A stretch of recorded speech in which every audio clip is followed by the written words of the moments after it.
तो देखते हैं यहाँ पे क्वेश्चन नंबर फर्स्ट में हमसे क्या पूछा गया है, व्हाट इज अ टिश्यू। तो हमें यहाँ पे बताने कि टिश्यू है क्या।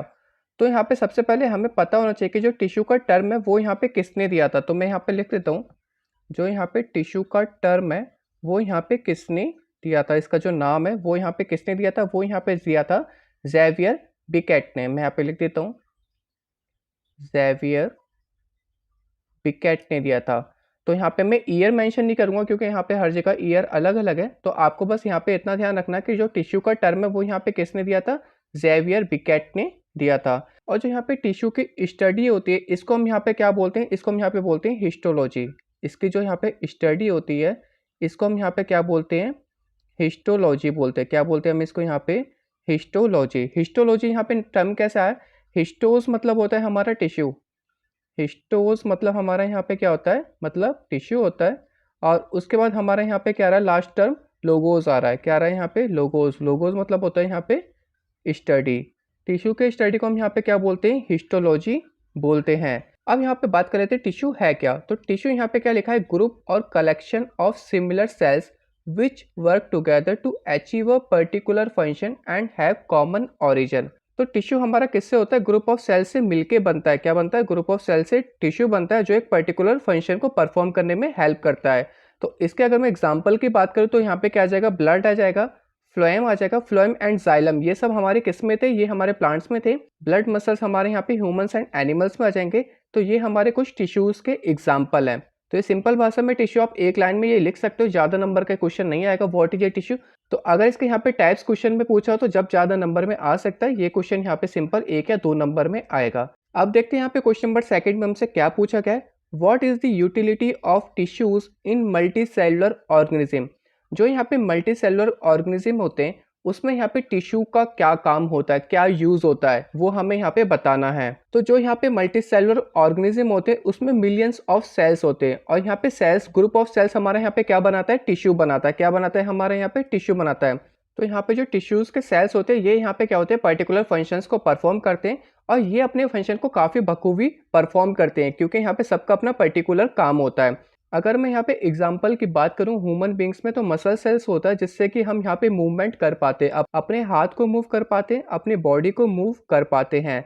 और जो यहाँ पे नर्व सेल्स होते हैं वो यहाँ पे क्या करते हैं, मैसेज को कैरी करते हैं स्पाइनल कॉर्ड तक और ब्रेन तक। तो जो हमारे यहाँ पे ब्लड स्ट्रीम्स होती है वो यहाँ पे oxygen, food, hormones and waste material को क्या करती है, ट्रांसपोर्ट करती है।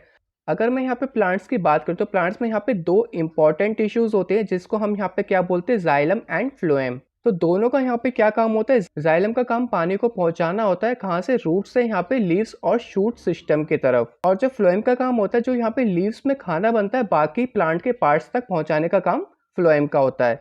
तो ये हमारे यहाँ पे कुछ इंपॉर्टेंट टिश्यूज थे जो कि यहाँ पे मल्टी सेलुलर ऑर्गेनिज्म में काफ़ी काम आते हैं। तो होप आपको ये वाले क्वेश्चन का आंसर समझ में आ गया होगा। अब हम चलते हैं अपने नेक्स्ट क्वेश्चन की तरफ। तो देखते हैं यहाँ पे क्वेश्चन नंबर फर्स्ट में हमसे क्या पूछा गया है, name types of simple tissues. तो हमें यहाँ पे सिंपल टिश्यूज के नाम लिखने, वो हमारे यहाँ पे 3 टाइप्स के होते हैं, पैरेन्कीमा, कोलेन्कीमा एंड स्क्लेरेन्कीमा। तो सबसे पहले हम यहाँ पे किसकी बात करेंगे, पैरेन्कीमा की बात करेंगे। तो मैं यहाँ पे लिख लेता हूँ, उसके बाद हम इससे थोड़ा सिंपल डिस्कस कर लेंगे।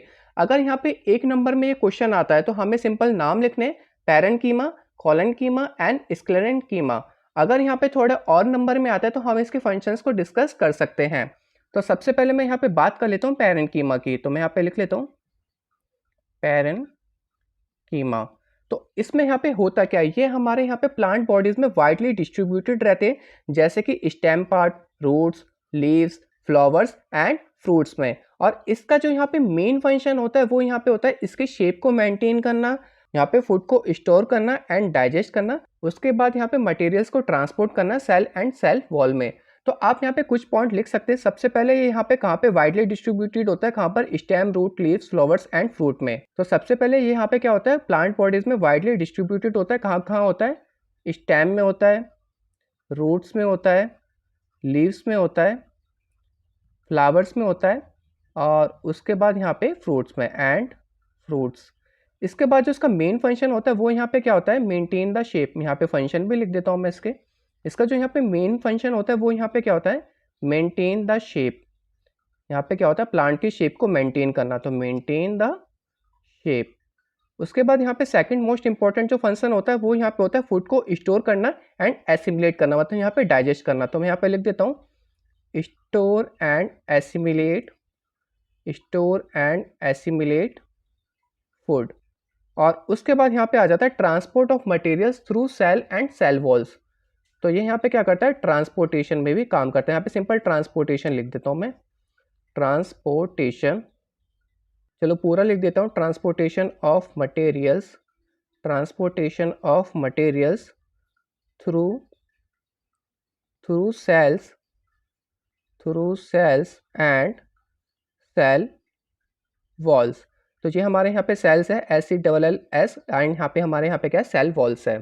और सबसे लास्ट हमारे यहाँ पे एक और फंक्शन होता है, यहाँ पे गैसेस एक्सचेंज को पास करता है, मतलब अलाउ करता है। तो मैं यहाँ पे लिख देता हूँ allows gaseous exchange, allows gaseous exchange. ये हमारे यहाँ पे पहला टाइप हो गया सिंपल टिश्यू का। उसके बाद हमारा जो यहाँ पे सेकंड टाइप होता है वो हमारे यहाँ पे क्या होता है, कॉलन कीमा होता है। तो मैं यहाँ पे लिख लेता हूँ सेकंड टाइप हमारे यहाँ पे क्या होता है, कॉलन कीमा होता है। इसका यहाँ पे नाम थोड़ा अजीब सा है, इसका यहाँ पे नाम जो है वो थोड़ा अजीब सा लग रहा होगा आपको, पर ये आपको यहाँ पे याद करना पड़ेगा, पैरेन कीमा, कॉलन कीमा एंड स्क्लेरन कीमा। तो जो यहाँ पे कॉलन कीमा होते हैं ये हमारे यहाँ पे क्या होता है, लिविंग सेल्स होते हैं। ये हमारे यहाँ पे क्या होते हैं, लिविंग सेल्स होते हैं। और जो हमारा कॉलन कीमा होता है ये हमारे यहाँ पे ज़्यादातर जो फीचर्स शो करता है वो पैरेन कीमा के ही करता है। तो मैं यहाँ पे लिख देता हूँ shows main features of parenchyma, shows main features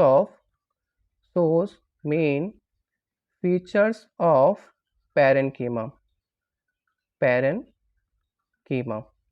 but यहाँ पे एक सिंपल डिफरेंस है, जो यहाँ पे कॉलन कीमा होता है इसमें एक्स्ट्रा सेलुलोज होता है सेल्स के कॉर्नर में। तो मैं यहाँ पे लिख देता हूँ extra cellulose in corner of cells. अगर यहाँ पे एक नंबर पे आता है आप सिंपल यहाँ पे पैरेन कीमा, कॉलन कीमा और यहाँ पे स्क्लेरन कीमा लिख देंगे। अगर यहाँ पे 2 या 3 नंबर में आता है तो आपको यहाँ पे इसके फंक्शंस भी लिखने पड़ेंगे, इसलिए मैं यहाँ पे आपको फंक्शन लिख के दिखा रहा हूँ। तो कॉलन कीमा हमारे यहाँ पे लिविंग सेल्स होता है। ये यहाँ पे ज़्यादातर फीचर्स किसके शो करता है, पैरेन कीमा के करता है। बट इसमें यहाँ पे क्या होता है, एक्स्ट्रा सेलुलोज होता है सेल्स के कॉर्नर में। अब यहाँ पे इसके फंक्शन की बात करते हैं। इसमें यहाँ पे क्या करता है, ये mechanical support and elasticity provide करता है। क्या करता है, यहाँ पे mechanical support and elasticity provide करता है। तो मैं यहाँ पे इसके फंक्शन की बात कर लेता हूँ। तो फंक्शन में यहाँ पे क्या कर रहा है, पहला फंक्शन यहाँ पे लिख देते हैं, provides mechanical support and elasticity आपको पता होनी चाहिए। तो इलास्टिसिटी मतलब यहाँ पे क्या होता है, वो थोड़ा बैंड होगा, बैंड होने के बाद वो टूटेगा नहीं। जैसे कि यहाँ पे रबड़ को हम खींचते हैं तो वो टूटता नहीं है, और यहाँ पे पेड़ की जो टहनी होती है वो यहाँ पे जल्दी से टूटती नहीं है, वो थोड़ी सी बैंड हो जाती है। तो वही हमारे यहाँ पे क्या है, इलास्टिसिटी है। या इसको यहाँ पे बोल सकते हैं ये फ्लेक्सिबिलिटी भी प्रोवाइड कर रहा है। तो यहाँ पे इलास्टिसिटी की जगह आप यहाँ पे क्या लिख सकते हैं, फ्लेक्सिबिलिटी लिख सकते हैं, फ्लेक्सिबिलिटी यहाँ पे लिख सकते हैं। जैसे कि यहाँ पे लीफ की बेंडिंग हो गई या स्टेम की बेंडिंग हो गई तो वो यहाँ पे ब्रेक नहीं होता। उसके बाद यहाँ पे टेंसाइल स्ट्रेंथ प्रोवाइड करता है। क्या करता है, यहाँ पे टेंसाइल स्ट्रेंथ प्रोवाइड करता है। एक तरह से यहाँ पे क्या कर रहा है, स्ट्रेंथ प्रोवाइड कर रहा है, टेंसाइल स्ट्रेंथ प्रोवाइड करता है। इसके बाद यहाँ पे थर्ड पार्ट की बात कर लेता हूँ, जो कि हमारे यहाँ पे क्या था, स्क्लेरन कीमा। तो मैं यहाँ पे लिख लेता हूँ थर्ड पार्ट हमारे यहाँ पे क्या था, स्क्लेरन कीमा।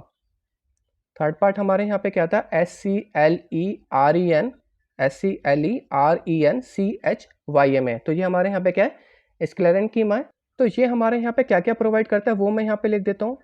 स्ट्रेंथ प्रोवाइड करता है, उसके बाद हमारे यहाँ पे प्रोवाइड करता है रिजिडिटी मतलब यहाँ पे क्या होती है, कठोरता होती है। जो यहाँ पे हार्डनेस होती है वो यहाँ पे प्रोवाइड करता है।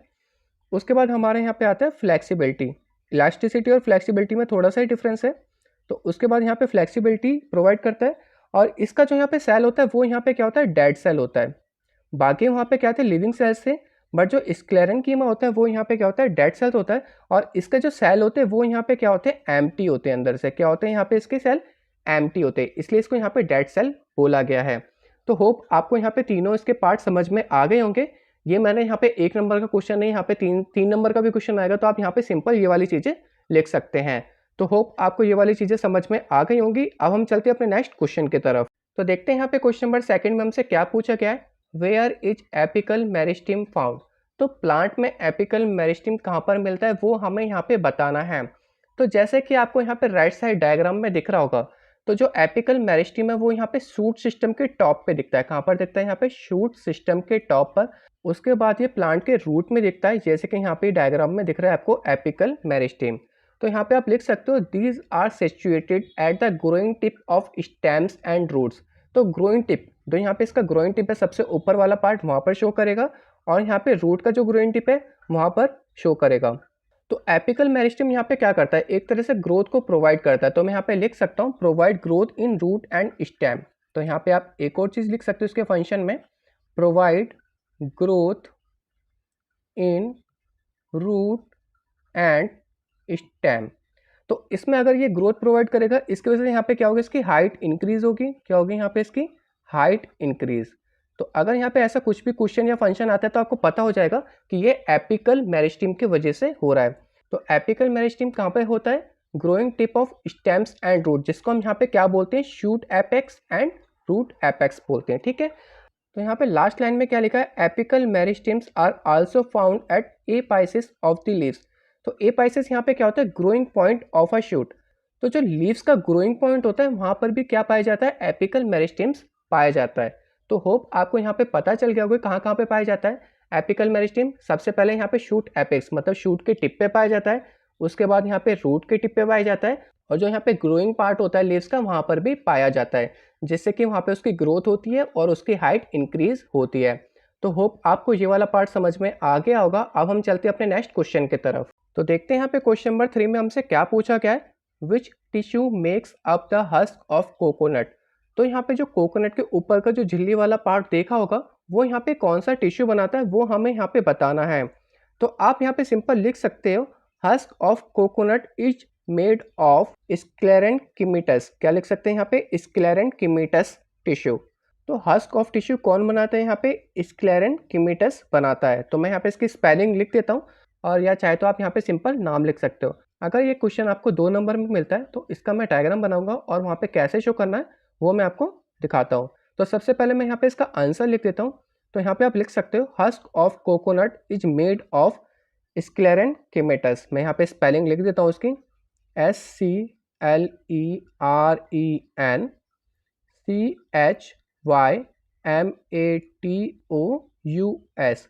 इसके आगे आप यहाँ पे टिश्यू लिख सकते हो, और यहाँ पे चाहे तो आप पूरा भी लिख सकते हो, husk of coconut, husk of coconut, husk of coconut is made of sclerenchymatous tissue. ठीक है, ये हमारे यहाँ पे अगर 1 नंबर में आता है, सिंपल आपको ये वाली चीज़ें लिखनी है, या MCQs में भी पूछ लेता है तो स्क्लेरेंकिमिटस टिश्यू आप देख लेना वहाँ पर।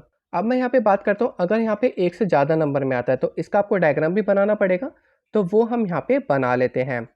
तो सबसे पहले हम यहाँ पे नारियल के अंदर वाला पार्ट बना लेते हैं, ये कोकोनट का अंदर वाला पार्ट है।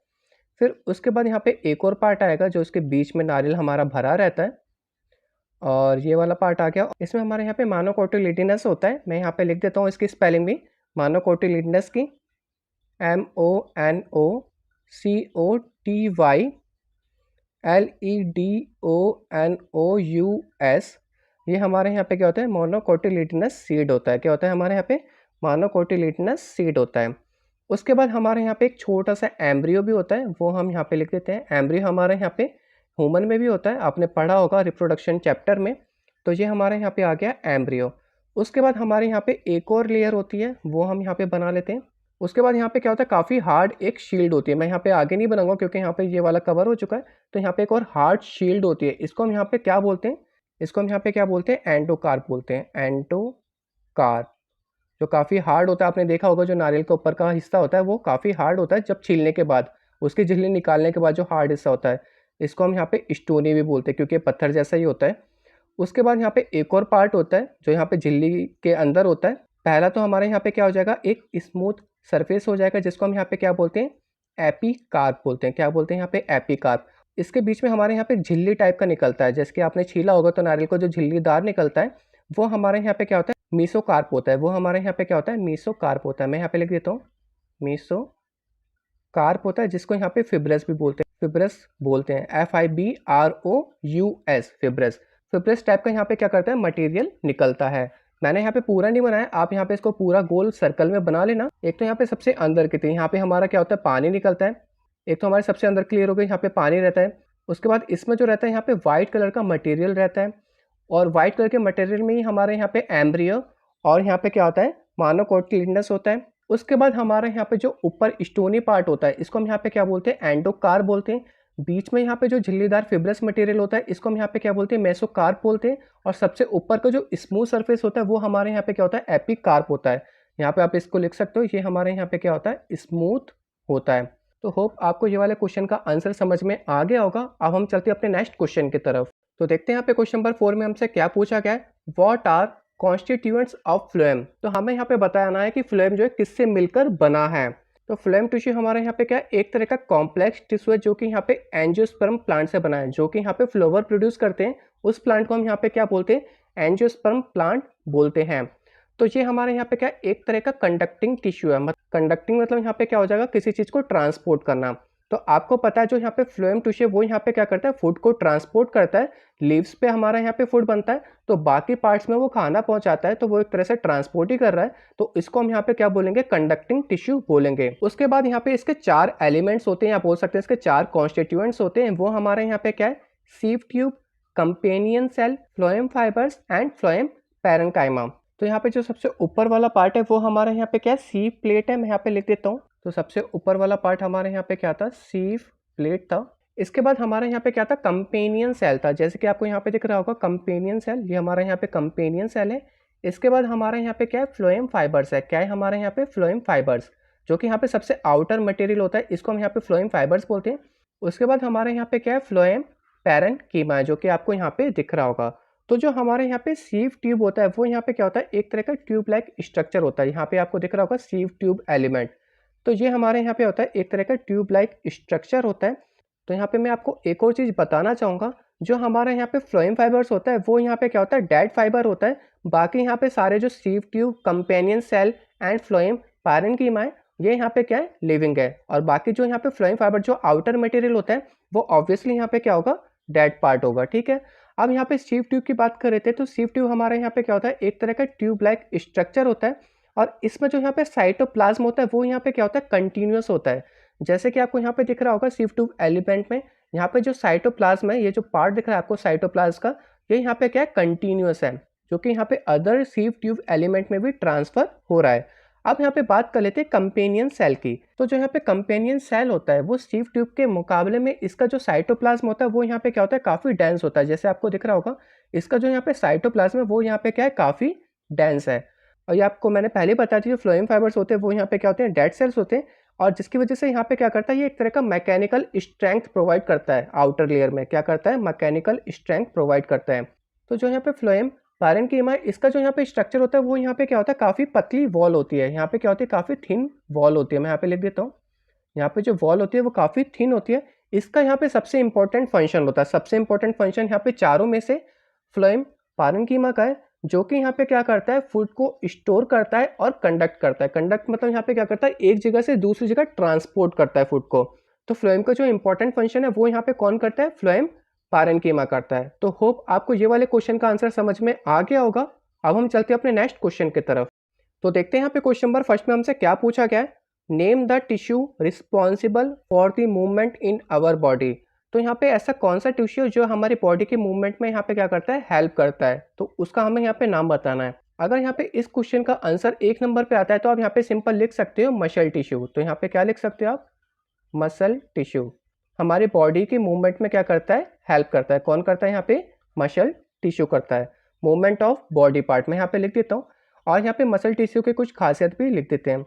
तो मसल टिश्यू यहाँ पे क्या होते हैं, लार्ज साइज के होते हैं। इसका जो यहाँ पे सेल होता है, वो काफ़ी लार्ज साइज सेल होता है। मैं यहाँ पे लिख देता हूँ, लार्ज साइज सेल्स होते हैं ये। मूवमेंट ऑफ बॉडी पार्ट में हेल्प करते हैं। कैसे करते हैं वो भी मैं आपको बता देता हूँ। Movement of body part, movement of body part, तो बॉडी पार्ट की मूवमेंट में हेल्प करते हैं। कैसे करते हैं, हमारा जो कॉन्ट्रैक्शन एंड रिलैक्सेशन होता है यहाँ पे मसल्स में, उसकी वजह से यहाँ पे मूवमेंट होती है। और वहाँ पे क्या होता है, एक तरह का कॉन्ट्रैक्टाइल प्रोटीन्स होते हैं इन दोनों के बीच में, यहाँ पे कॉन्ट्रैक्शन एंड रिलैक्सेशन होता है। तो मैं यहाँ पे लिख देता हूँ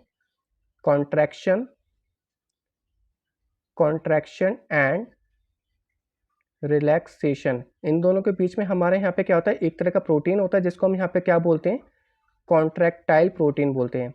क्या बोलते हैं यहाँ पे, कॉन्ट्रैक्टाइल प्रोटीन बोलते हैं। अब मैं यहाँ पे बात कर लेता हूँ मसल टिश्यू। अगर यहाँ पे ज़्यादा नंबर में आता है तो आप इसको यहाँ पे क्या करते हैं, इसके टाइप्स के बारे में भी डिस्कस कर सकते हैं। तो मसल टिश्यू के यहाँ पे 3 टाइप्स होते हैं। पहला जो टाइप होता है वो हमारे यहाँ पे क्या होता है, स्ट्रेटेड मसल होता है। मैं यहाँ पे लिख देता हूँ स्ट्रेटेड मसल। नाम से ही आपको पता चल रहा होगा यहाँ पे क्या है, ये मसल स्ट्रेट है। तो ये हमारे यहाँ पे क्या है, स्ट्रेटेड मसल है। स्ट्रेटेड मसल का यहाँ पे क्या होता है, वॉलेंट्री इन नेचर होता है। वॉलेंट्री इन नेचर मतलब यहाँ पे क्या होता है कि यहाँ पे इसमें ब्रेन का काम होता है, हमें यहाँ पे सोच के करना पड़ता है, वो काम होता है स्ट्रेटेड मसल में। और ये जो स्ट्रेटेड मसल होते हैं ये ज़्यादातर क्या होते हैं, बोन्स में अटैच होते हैं, जिससे हमें यहाँ पे मूवमेंट में हेल्प मिलती है। मैं यहाँ पे ज़्यादा डिस्कस नहीं करूँगा, थोड़ा सा डिस्कस करूँगा। सेकंड की बात कर लेते हैं यहाँ पे स्मूथ मसल। अब यहाँ पे नाम से पता चल रहा होगा ये काफ़ी स्मूथ होगा, तो ये हमारे यहाँ पे क्या है, स्मूथ मसल कह सकते हैं या नॉन स्ट्रेटेड मसल कह सकते हैं। स्मूथ मसल हमारे यहाँ पे क्या होता है, इनवॉलेंट्री इन नेचर होता है। इनवॉलेंट्री मतलब यहाँ पे सोचने की जरूरत नहीं पड़ती। खाना खाने के बाद यहाँ पे जो फूड पाइप होता है उसमें खाना अपने आप धीरे धीरे नीचे जाता है, उसको हम यहाँ पे क्या बोलते हैं, पेरिस्टाल्टिक मूवमेंट बोलते हैं। तो वो खाना अपने आप जा रहा है, उसमें हम यहाँ पे सोचने पर भी उसको हम नहीं रोक सकते। तो वो हमारे यहाँ पे क्या होगा, इनवॉलेंट्री इन नेचर होगा। तो वो काम हमारा कौन कर रहा है, स्मूथ मसल। तो जो हमारे यहाँ पे एलिमेंट्री कैनाल है वो काफ़ी स्मूथ मसल से बनी है, और वो यहाँ पे क्या होता है, इनवॉलेंट्री इन नेचर होता है। फूड एक बार चला जाएगा तो हम सोचने पर भी नहीं रोक सकते, वो धीरे धीरे अपने आप नीचे चला जाएगा by the movement of peristaltic. अब यहाँ पे थर्ड पार्ट की बात कर लेते हैं, जो कि यहाँ पे क्या है, कार्डियक मसल। आपको यहाँ पे नाम से ही पता चल गया होगा, कार्डियक मसल। तो जो कार्डियक मसल होता है वो भी हमारे यहाँ पे क्या होता है, इनवॉलेंट्री इन नेचर होता है। जैसे कि हमारा हार्ट पंप करता है, हम इसको सोच के भी नहीं रोक सकते, तो उसमें हमारे यहाँ पे क्या होता है, कार्डियक मसल काम करता है, हेल्प करता है हार्ट को बीट करने में। तो कार्डियक मसल हमारे कहाँ पे प्रेजेंट होते हैं, हार्ट में प्रेजेंट होता है। तो होप आपको इसके टाइप्स के बारे में समझ में आ गया होगा। अब हम चलते हैं अपने नेक्स्ट क्वेश्चन की तरफ। तो देखते हैं यहाँ पे क्वेश्चन नंबर सेकंड में हमसे क्या पूछा गया है, what does a neuron look like. तो न्यूरॉन यहाँ पे किसके जैसा दिखता है, इसके यहाँ पे क्या फंक्शन है, वो भी हम यहाँ पे डिस्कस कर सकते हैं। तो सबसे पहले हमें यहाँ पे क्या करना है, न्यूरॉन का डायग्राम बना लेता है, जिससे कि हमें यहाँ पे ज़्यादा मार्क्स मिल सकें। तो सबसे पहले हम यहाँ पे न्यूरॉन का डायग्राम बना लेंगे। तो ये मैं यहाँ पे बना लेता हूँ न्यूरॉन का डायग्राम। कुछ न्यूरॉन हमारा इस प्रकार ही दिखता है, और उसके बाद यहाँ पे हमारा यहाँ पे क्या होता है, एक लंबी फाइबर जाती है जिसको हम यहाँ पे एक्सॉन बोलते हैं। इसके अंदर से हमारे यहाँ पे क्या जाएगी, एक्सॉन फाइबर जाएगी, और उसके बाद यहाँ पे नीचे से क्या होगा, नर्व एंडिंग निकल जाएगा, और यहाँ पे इसको बोल सकते हैं टर्मिनल ब्रांचेस। तो ये हमारे यहाँ पे नर्व एंडिंग बोल सकते हैं या टर्मिनल ब्रांचेस बोल सकते हैं। और यहाँ पे छोटे छोटे फाइबर्स निकलेंगे जिनको हम यहाँ पे क्या बोलते हैं, डेंड्राइट्स बोलते हैं। तो यहाँ से छोटे छोटे फाइबर निकाल देना है, और उसके बाद यहाँ पे बीच में न्यूक्लियस होगा, और ये साइड साइड में हमारे यहाँ पे क्या होगा, साइटोप्लाज्म होगा। तो मैं यहाँ पे लिख देता हूँ, ये हमारे यहाँ पे क्या है, साइटोप्लाज्म है। और इसको हम यहाँ पे पूरे को क्या बोल सकते हैं, सेल बॉडी बोल सकते हैं। छोटे वाले नर्व फाइबर को हम यहाँ पे क्या बोलते हैं, डेंड्राइट्स बोलते हैं। उसके बाद यहाँ पे हमारा बीच में सबसे बड़ी फाइबर क्या होती है, एक्सोन होती है, जो कि यहाँ पे मियेलिन शीथ से कवर होती है। मैं यहाँ पे लिख देता हूँ, किससे कवर होती है, मियेलिन शीथ से कवर होती है। तो हमने यहाँ पे cytoplasm, cell body, dendrites, axon, ये सब हमने लिख लिया है। अब यहाँ पे डिस्कस कर लेते हैं स्टेटमेंट में क्या लिखा है। तो जो यहाँ पे न्यूरॉन और नर्व सेल है, ये हमारा एक तरह का क्या है, नर्वस टिश्यू है, जो कि यहाँ पे किससे कनेक्टेड रहते हैं, ब्रेन से, स्पाइनल कॉर्ड से एंड नर्व सेल से, जो कि यहाँ पे इलेक्ट्रिकल इम्पल्स जो हमारी बॉडी में जनरेट होती है, उसके जरिए यहाँ पे क्या करते हैं, एक जगह से दूसरी जगह मैसेज को ट्रांसफ़र करते हैं। तो न्यूरॉन में हमारे यहाँ पे क्या क्या होता है, न्यूक्लियस होता है, मैंने यहाँ पे लिखा नहीं था, बीच में हमारे यहाँ पे क्या आ जाएगा, न्यूक्लियस आ जाएगा। उसके बाद हमारे यहाँ पे साइटोप्लाज्म होते हैं, और यहाँ पे क्या होती है, लॉन्ग एंड थिन फाइबर्स होते हैं, जैसे कि हमारे यहाँ पे क्या हो गया, डेंड्राइट्स हो गए एंड एक्सोन हो गए। एंड ये हमारे लास्ट में हमारा क्या था, नर्व एंडिंग था, ये हमारा यहाँ पे नर्व एंडिंग आ जाएगा। तो हर एक न्यूरॉन में एक सिंगल फाइबर होती है जो कि सबसे बड़ी होती है, उसको हम यहाँ पे क्या बोलते हैं, एक्सोन बोलते हैं। और जो छोटी छोटी फाइबर्स होती है, काफ़ी होती हैं, वो हमारे यहाँ पे क्या होती है, डेंड्राइट्स होती है। जैसे कि इन्वायरमेंटल चेंजेस या हमारे सराउंडिंग से कोई रिस्पॉन्स मिला, रिस्पॉन्स मतलब जैसे कि हमने किसी गर्म तवे पे हाथ रख दिया, तो उसके बाद वहाँ पे क्या होगा, एक तरह की इलेक्ट्रिकल इम्पल्स जनरेट होगी, जो कि यहाँ पे सबसे पहले कौन कैप्चर करेगा, डेंड्राइट्स कैप्चर करेगा। उसके बाद डेंड्राइट से होते हुए एक्सोन से जाते हुए कहाँ पर जाके, नर्व एंडिंग पे। तो आपको यहाँ पे एक चीज और पता होनी चाहिए कि दो नर्व के बीच में यहाँ पे छोटा सा गैप होता है, जिसको हम यहाँ पे क्या बोलते हैं, स्नैप्स बोलते हैं। क्या बोलते हैं यहाँ पे, स्नैप्स जंक्शन बोलते हैं। क्या बोलते हैं, स्नैप्स जंक्शन बोलते हैं। जब इलेक्ट्रिकल इंपल्स यहाँ से आती है तो बीच में छोटा सा गैप होता है, उसके बाद दूसरा न्यूरॉन यहाँ पे अटैच होता है, तो इसके बीच में केमिकल कंपोजिशन जाता है जिससे कि इलेक्ट्रिकल इंपल्स आपस में कनेक्टेड रहती है एंड इसके बाद यहाँ पे ऐसे ही ट्रांसफर होता रहता है। तो इलेक्ट्रिकल इंपल्स जब तक रहता है जब तक हम वहाँ पे रिस्पॉन्स ना करें। तो आपको यहाँ पे पता चल गया होगा न्यूरॉन किसके जैसे दिखता है और इसके फंक्शन के बारे में भी हमने यहाँ पे डिस्कस कर लिया है। अब हम चलते हैं अपने नेक्स्ट क्वेश्चन की तरफ। तो देखते हैं यहाँ पे क्वेश्चन नंबर 3 में हमसे क्या पूछा गया है, give 3 features of cardiac muscle. तो हमें यहाँ पे इसके 3 फीचर्स बताने, 3 विशेषताएं बताने किसकी, कार्डिक मसल की। तो सबसे पहले जो यहाँ पे कार्डिक मसल होता है वो हमारे यहाँ पे क्या होता है, इनवॉलेंट्री होता है। इनवॉलेंट्री एक्शन वो होते हैं जिसमें हमारे यहाँ पे ब्रेन का और थिंकिंग का कोई काम नहीं होता, ये अपने आप होते हैं। जैसे कि हमारा यहाँ पे हो गया हार्ट बीट, तो कार्डिक मसल में हमारे यहाँ पे क्या आएगा, हार्ट बीट का ही एग्जांपल लेंगे, क्योंकि यहाँ पे क्या होता है, क्योंकि जो हार्ट है वो यहाँ पे कार्डिक मसल का ही बना है, तो मैं यहाँ पे लिख दूंगा हार्ट बीट। तो हार्ट बीट यहाँ पे क्या होगा, हम सोच के भी नहीं रोक पाएंगे अपनी हार्ट बीट को, वो यहाँ पे क्या होगा, होता रहेगा without thinking, without use of brain. तो वो हमारे यहाँ पे क्या होता है, इनवॉलेंट्री एक्शन होता है।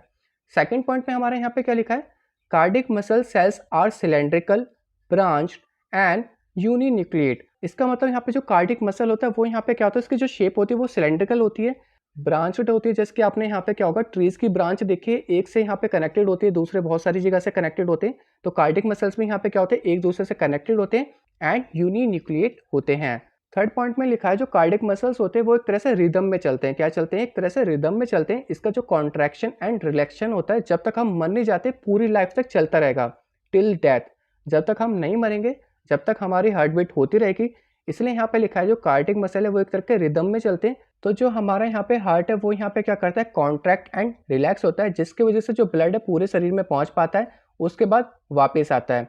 तो इसके हमने यहाँ पे 3 फीचर्स बता दिए कार्डिक मसल्स के, होप आपको समझ में आ गए होंगे। अब हम चलते हैं अपने नेक्स्ट क्वेश्चन की तरफ। तो देखते हैं यहाँ पे क्वेश्चन नंबर 4 में हमसे क्या पूछा गया है, what are functions of areolar tissue. तो हमें यहाँ पे एरियोलर टिश्यू के फंक्शंस के बारे में डिस्कस करना है। तो एरियोलर टिश्यू को हम यहाँ पे एक और नाम से जानते हैं जिसको हम यहाँ पे क्या बोलते हैं, loose connective tissue, loose connective tissue. तो अगर यहाँ पे पूछता है कोई कि what is the other name of areolar tissue, तो आप यहाँ पे लिख सकते हैं लूज कनेक्टिव टिश्यू। अगर मैं यहाँ पे इसके फंक्शन की बात करूँ तो मसल और स्किन को ये यहाँ पे क्या करता है, ज्वाइन करता है। उनके बीच का जो यहाँ पे स्पेस होता है उसको यहाँ पे क्या करता है, फिल करता है। ऑर्गन्स के बीच में जो यहाँ पे स्पेस होता है उसको यहाँ पे कौन फिल करता है, एरियोलर टिश्यू फिल करता है। ये यहाँ पे muscles, blood vessels and nerves के चारों तरफ पाया जाता है। तो ये यहाँ पे इसके कुछ फंक्शंस हो गए और यहाँ पे भी मैंने कुछ फंक्शंस लिख रखे, वो भी हम यहाँ पे डिस्कस कर लेते हैं। It acts as a supporting and packing tissue between organs lying in the body cavity. तो एक तरह से ये हमारे यहाँ पे मसल्स एंड स्किन को क्या करता है, पैक करके रखता है, बांध के रखता है और उसको यहाँ पे क्या करता है, सपोर्ट करता है। सेकंड पॉइंट में हमारे यहाँ पे क्या लिखा है, it helps in repair of tissue after an injury. अगर हमें यहाँ पे कोई चोट लगती है तो उसको यहाँ पे ठीक करने में एरियोलर टिश्यू काफ़ी हेल्प करता है। इसके बाद यहाँ पे जो फॉरेन टॉक्सिन्स होते हैं या कोई भी ऐसी चीज़ जो कि हमारे यहाँ पे बॉडी के लिए सही नहीं रहती, उससे यहाँ पे क्या करता है, लड़ता है। फोर्थ हमारे यहाँ पे क्या लिखा है, it fixes skin to underlying muscle. तो जो मसल्स और स्किन के बीच में जो हमारे यहाँ पे गैप होता है उसको यहाँ पे क्या करता है, ये फिक्स करता है। तो ये यहाँ पे इसके कुछ फंक्शंस हो गए। पहले जो मैंने यहाँ पे फंक्शन डिस्कस करे थे वो यहाँ पे क्या था, स्किन और मसल को ज्वाइन करता है। यहाँ पे वही वाली बात आ गई कि यहाँ पे क्या कर रहा है, मसल और स्किन को यहाँ पे क्या कर रहा है, फिक्स कर रहा है। उसके बाद हमारा यहाँ पे क्या था, जो यहाँ पे ऑर्गन्स के बीच में जो स्पेस है उसको फिल कर रहा है। तो वो हमने यहाँ पे पहले पॉइंट में डिस्कस कर दिया, वो यहाँ पे एक तरह का पैकिंग का काम कर रहा है। उसके बाद मैंने यहाँ पे बोला था muscles, blood vessels and nerves, इसके चारों तरफ यहाँ पे क्या होता है, पाया जाता है। और उसके बाद आप यहाँ पे 2 फंक्शंस और लिख सकते हैं। ये यहाँ पे भारी ऐसी चीज़ों से लड़ता है जो हमारी हेल्थ के लिए सही नहीं होती। ऊपर से अगर कोई हमें इंजरी होती है तो उसको रिपेयर करता है। कौन रिपेयर करता है, एरियोलर टिश्यू करता है। तो होप आपको यहाँ पे सारे फंक्शंस पता चल गए होंगे। आप मेन 4 फंक्शन यहाँ पे लिख सकते हैं, आराम से आपको मार्क्स मिल जाएंगे। तो अब हम चलते हैं अपने नेक्स्ट क्वेश्चन की तरफ।